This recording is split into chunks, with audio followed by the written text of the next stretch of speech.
Russia, if you're listening, I hope you're able to find the 30,000 emails that are missing.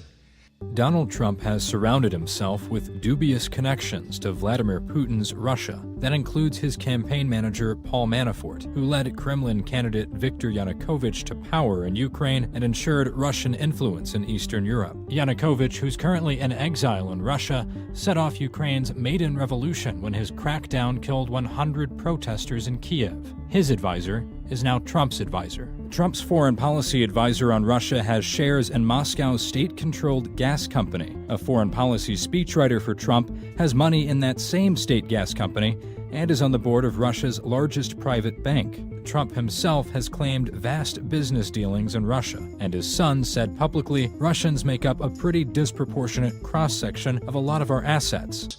Russia, if you're listening, I hope you're able to find the 30,000 emails that are missing. I think you will probably be rewarded. Our intelligence community just came out and said in the last few days that the Kremlin, meaning Putin and the Russian government, are directing the attacks, the hacking on American accounts to influence our election. And WikiLeaks is part of that, as are other sites where the Russians hack information. We don't even know if it's accurate information, and then they put it out. Russians make up a pretty disproportionate cross-section of a lot of our assets. We see a lot of money pouring in from Russia. For one, Trump had a joint real estate project with the Agalarov family, who are close friends of Putin and who receive a lot of state-funded contracts. The youngest Agalarov is an aspiring pop star who even featured Trump in one of his music videos.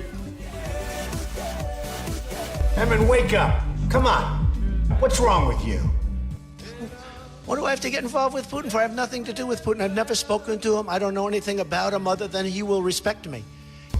Because he won't release his tax returns, there's no way to know the extent of Trump's financial ties to Putin's Russia.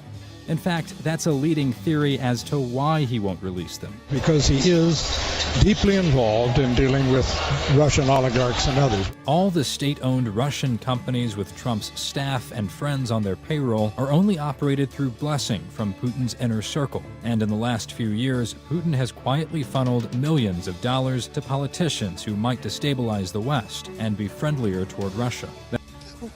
What do I have to get involved with Putin for? I have nothing to do with Putin. I've never spoken to him. I don't know anything about him other than he will respect me. Issues. Do you have a relationship with Vladimir Putin, a conversational relationship, or anything that you feel you have sway or influence over his government?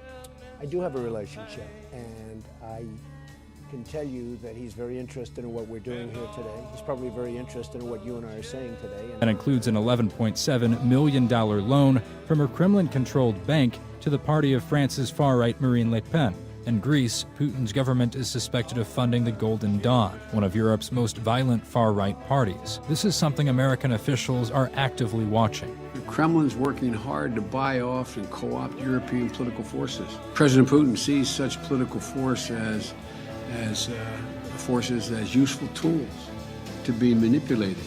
There's nothing to show that kind of funding for Trump's effort, but we do know there's a great mutual admiration between Putin and Trump. Putin reaffirming their bromance by calling the GOP frontrunner, quote, brilliant and talented. What do I have to get involved with Putin for? I have nothing to do with Putin. I've never spoken to him. I don't know anything about him other than he will respect me. Within hours, Trump responded, saying it was a great honor to be so nicely complimented by a man so highly respected within his own country and beyond. That's despite Putin's record of jailing and poisoning political opponents and killing journalists critical of his government. Yeah, but again, he kills journalists that don't agree with him. Well, I think our country does plenty of killing also, Joe. Russia, if you're listening, I hope you're able to find the 30,000 emails that are missing.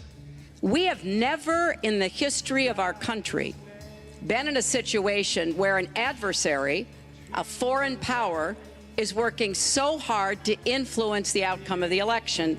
And believe me, They're not doing it to get me elected. Trump's policies are friendlier toward Russia than anything from either major party since the fall of the Soviet Union. He says he'd reorient NATO away from defending against Russia. And with input from Manafort, his Russia-friendly campaign manager, he gutted the Republican platform plank opposing Russia and Ukraine, which would allow continued occupation of Crimea. All the while, Putin's propaganda machine, the state-funded RT, or Russia Today, has worked hard to spread pro-Trump messaging internationally. I do have a relationship, and I can tell you that he's very interested in what we're doing here today. He's probably very interested in what you and I are saying today. Until Trump follows the lead of every American nominee for president, we won't know the personal, professional, and financial connections he and his organization have with Putin's government and with Russia. But numbers do tell us one thing for sure. Of all the countries polled on the U.S. presidential candidates, only one favored Trump. And it shouldn't be a surprise who. What do I have to get involved with Putin for? I have nothing to do with Putin. I've never spoken to him. I don't know anything about him other than he will respect me. He doesn't respect our president. And if it is Russia, which is probably not, nobody knows who it is.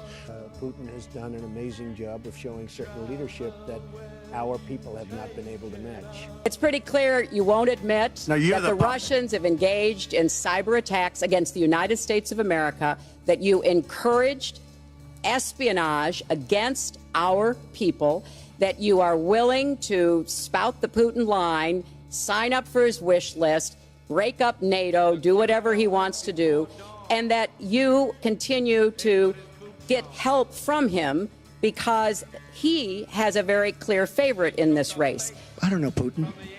I think it would be great if we got along with Russia. I do have a relationship, and I can tell you that he's very interested in what we're doing here today. He's probably very interested in what you and I are saying today. We have 17 intelligence agencies, civilian and military, who have all concluded that these espionage attacks, these cyber attacks, come from the highest levels of the Kremlin, and they are designed to influence our election. I don't know Putin. I think it would be great if we got along with Russia. I do have a relationship, and I can tell you that he's very interested in what we're doing here today. He's probably very interested in what you and I are saying today. And as far as hacking, I think it was Russia. We have never heard about any projects in Russia, but it's a big market. Maybe it should be interesting for such a businessman. It is. I've been there many times, and I've spent quite a bit of time in Moscow looking at deals. And what would you do in Russia? What kind of project? It depends. I mean, the things that I've looked at thus far, I've looked at everything from resort to hotel. I was there last summer looking at a potential golf development because that's a big part of what we do also, high-end golf courses and championship-type golf courses. A big part of what we do now is the hotel world, so building, managing, branding high-end hotel assets. So, I think any of those things would be possibilities. Does he accept that the Russians were behind this hacking campaign? Yes or no? Well, sure. I do have a relationship, and I can tell you that he's very interested in what we're doing here today. He's probably very interested in what you and I are saying today. And let me ask you about your termination letter to Mr. Comey. You write, I greatly appreciate you informing me on 3 separate occasions that I am not under investigation. Why did you put that in there? Because he told me that. I mean, he told me He told you you weren't under investigation with regard to the Russian investigation? I've heard that from others. I think. Was it in a phone call? Did you meet face to face? I had a dinner with him. He wanted to have dinner because he wanted to stay on. We had a very nice dinner at the White House very early on. A dinner was arranged. I think he asked for the dinner. And he wanted to stay on as the FBI head. And I said, I'll, consider. We'll see what happens. But we had a very nice dinner. And at that time, he told me, you are not under investigation, which I knew anyway. That was one meeting? What was it? First of all, when you're under investigation, you're giving all sorts of documents and everything. I knew I wasn't under. And I heard it was stated at the committee, at some committee level, that I wasn't. I was going to fire regardless of recommendation. So there was really he made a recommendation. He's highly respected, very good guy, very smart guy. The Democrats like him. The Republicans like him. He made a recommendation, but regardless of recommendation, I was going to fire Comey, knowing there was no good time to do it. And in fact, when I decided to just do it, I said to myself, I said, this Russia thing with Trump and Russia is a made-up story. It's an excuse by the Democrats for having lost an election that they should have won. President Trump is dangerous. Dangerous because he may be obstructing justice in terms of the investigation. Secondly, his credibility has been destroyed. You know, when you're the leader of the free world, you need to be credible not only in your own country to be an effective president, but around the world. The president is threatening James Comey. In one of several angry tweets this morning, the president warns, quote, James Comey better hope there are no tapes of our conversations before he starts leaking to the press. They're doing it to try to influence the election for Donald Trump. I know nothing about Russia. I know about Russia, but I know nothing about the inner workings of Russia. I don't deal there. I have no businesses there. I have no loans from Russia. I've been there many times, and I've spent quite a bit of time in Moscow looking at deals. And what would you do in Russia? What kind of project? It depends. I mean, the things that I've looked at thus far, I've looked at everything from resort to hotel. I was there last summer looking at a potential golf development because that's a big part of what we do also, high-end golf courses and championship-type golf courses. A big part of what we do now is the hotel world, so, you know, building, managing, branding high-end hotel assets. So, you know, I think any of those things would be possibilities. I do have a relationship, and I can tell you that he's very interested in what we're doing. Russia, if you're listening, I hope you're able to find the 30,000 emails that are missing.